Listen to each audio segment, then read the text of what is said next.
get in trouble on it. Questions? What's the title of the 800-page Charles Taylor book? It's called A Secular Age. It's not a light read. I would recommend, if you want to go there, read his much thinner, and I would argue more cogent book, Modern Social Imaginaries. It's a good place to start. Okay. If you could comment on this being a post-Christendom period we're in. Sorry, please? This being a post-Christendom period we're living in. I wonder if you could comment on the backlash in Europe and North America, almost a resurgence of talk about Christian identity in response to more visible minority Muslim presence in Europe. Is that a return to the age of mobilization, or is Charles Taylor giving us a kind of a meta-narrative that has some flaws in it? What would you say about that? Well, I think there may very well be some flaws in Taylor's narrative, but I don't think they lie along that line. Okay. I would see this movement as similar to the rise of fundamentalism. In fact, in North America, the people, the nativists and the anti-immigrant people and the anti-Muslim people and the fundamentalists are often one and the same. Europe does not have fundamentalist culture in quite the same way, but many of these same, it appeals again to people who are middle class, who are downwardly mobile. As the middle class is under pressure, who see threats, often for their own livelihood, for their jobs, from particularly Muslim immigrants. So a lot of the same dynamics, different cultural expression. So I would see this as really as very much parallel phenomenon. You described atheism as a form of spirituality. That leaves me wondering what spirituality therefore means, particularly for new atheists who, by their own definitions, reject any notions of the supernatural. Oh yeah, spirituality doesn't have to be supernatural. John Lennon, not supernatural, but it's still spiritual.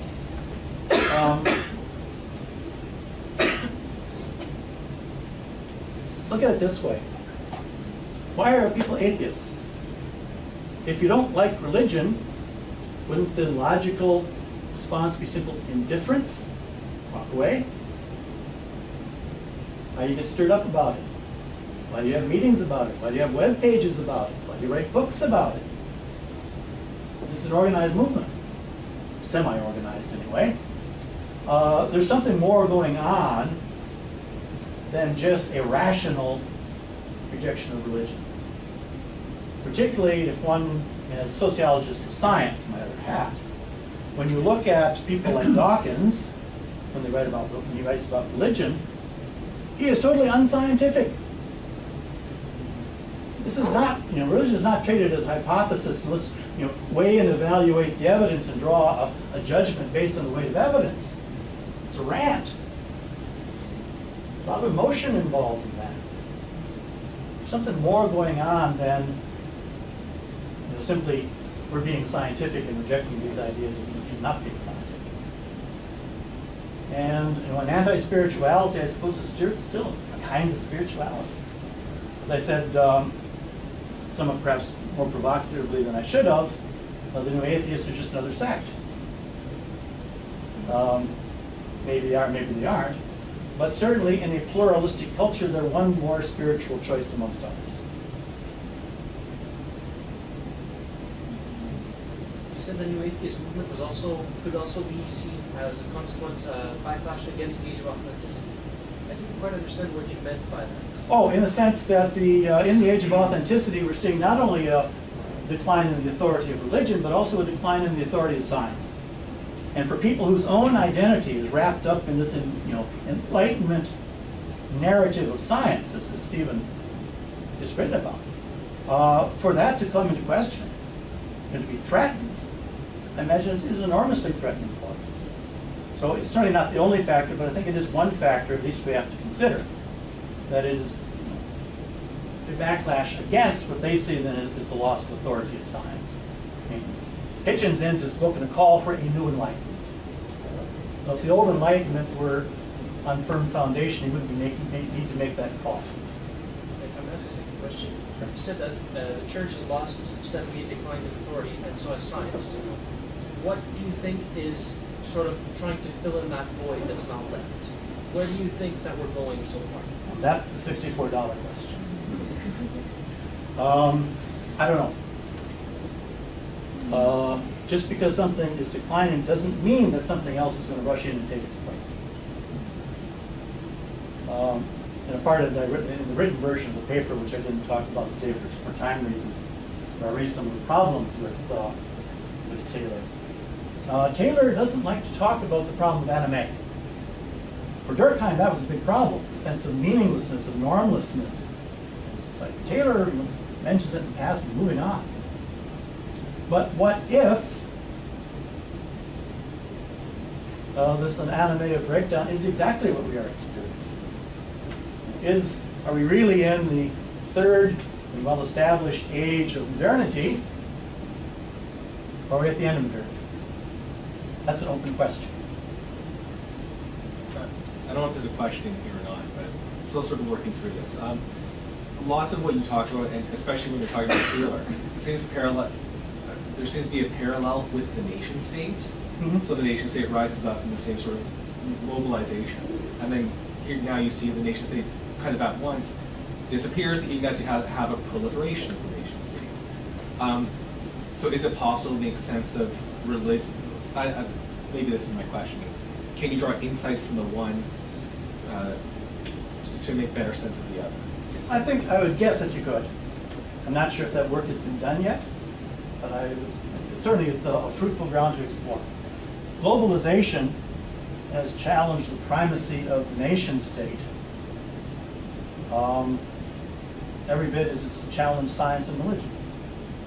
So again, we didn't get into a lot of the sociological stuff here today for time reasons, if nothing else. A thorough understanding is going to have to look at the institutional as well as the cultural, all of these structural dynamics that are going on. Certainly we know that in North America, the middle class is in decline. We know since 2008 there's been a protracted economic crisis which seems to be beyond the ability of our economists and politicians to solve. We know that the environmental crisis is really reaching crisis proportions. We know that we got triple-digit prices for oil, that resources have become a major constraint. There's a whole bunch of things that are coming down, which have institutional and cultural effects. And I think part of the an agenda, if I were young and starting out, would be precisely to look at these interconnections.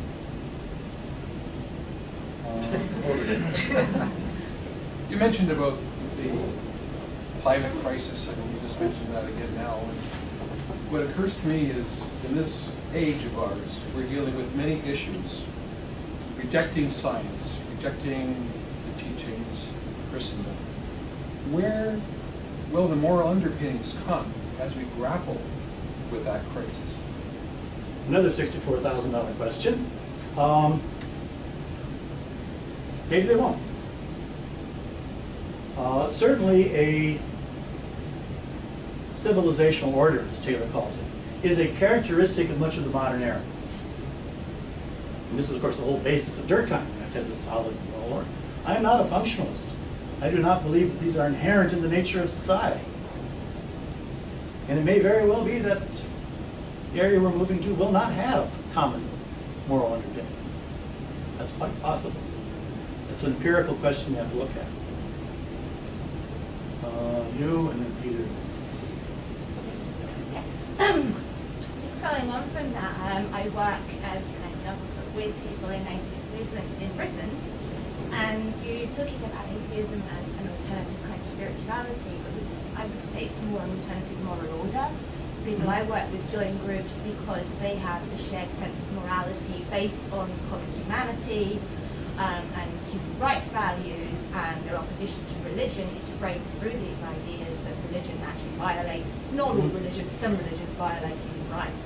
So we probably perhaps call it a new form of morality or an emerging form of morality rather than spirituality, which is If you want to make a distinction between the two,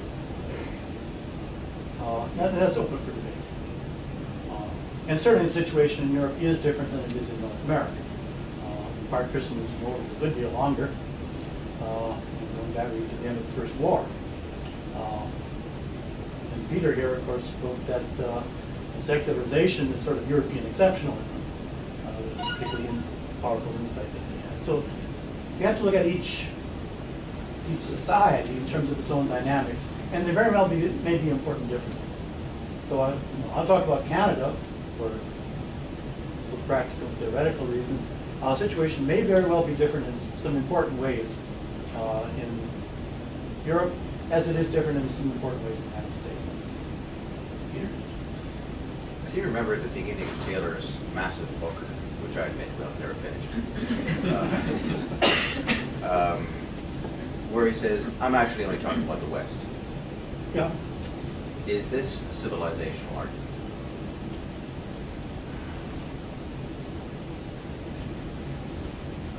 And there's hunting back there somewhere. Yeah. Taylor argues that every society, every modern society, has its own forms of modernity. The dynamics are going to be different from place to place. For practical reasons, I'm not sure what else, other reasons he has, he confines his argument to Europe and North America. On the other hand, to come back to what I've been saying, the whole concept of Christendom only really applies to Europe and North America. Whether it applies anywhere else is debatable, and I wouldn't want to make, that's beyond my level of expertise. I wouldn't want to make any arguments. Even into Eastern Europe, there's very different dynamics than was the case of Northern and Western Europe. So, yeah, Taylor may very well be limited to only talking about the West. And I think one of the sessions we're going to have in the next few days is trying to look at, does this concept of atheism apply outside of this Western cultural milieu? Yeah, that's a good question. I would not want to make a generalization beyond Europe and North America for what I've been saying, because I think the dynamics elsewhere are too different. And again, don't confuse Christendom with Christianity. Christianity is doing great in Latin America and Africa and other places. Christendom, however, is another issue. It's this conflation of the church with the state. So there may be some different dynamics there.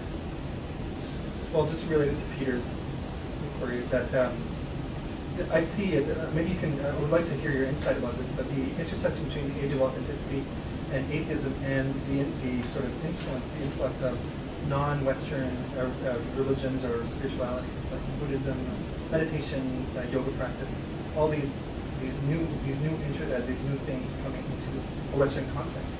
So do you see that informing atheism as well, or is it really just a Western? I don't know, but certainly one of the symptoms, if you will, of the age of authenticity is precisely this growing pluralism in religious expression. When, as in the case of Canada, three churches,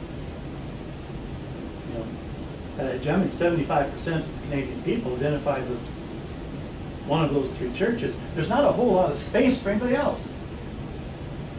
As that hegemony breaks down, space, if you will, opens up for all sorts of other alternative spiritualities, be they immigrant churches, Eastern churches, new religious movements, evangelicals, and atheists. Not even, that's leaving out some of the exotic stuff I get into, like cyber spirituality and so on. Roy Kurzweil and his friends. There's all sorts of spiritualities. Take a broad enough definition of spirituality. All sorts of spiritualities going on out there, which is characteristic then of a highly plural, diverse culture, in which we don't have an hegemony of one particular group over everybody else. In the back. You were saying Dawkins was racist and what? Well, if you've read something called his the Dear Mussalima rant, which was online. Okay. The context for that was one of the atheist conventions, and one of the prominent woman atheists, I guess, in the United States was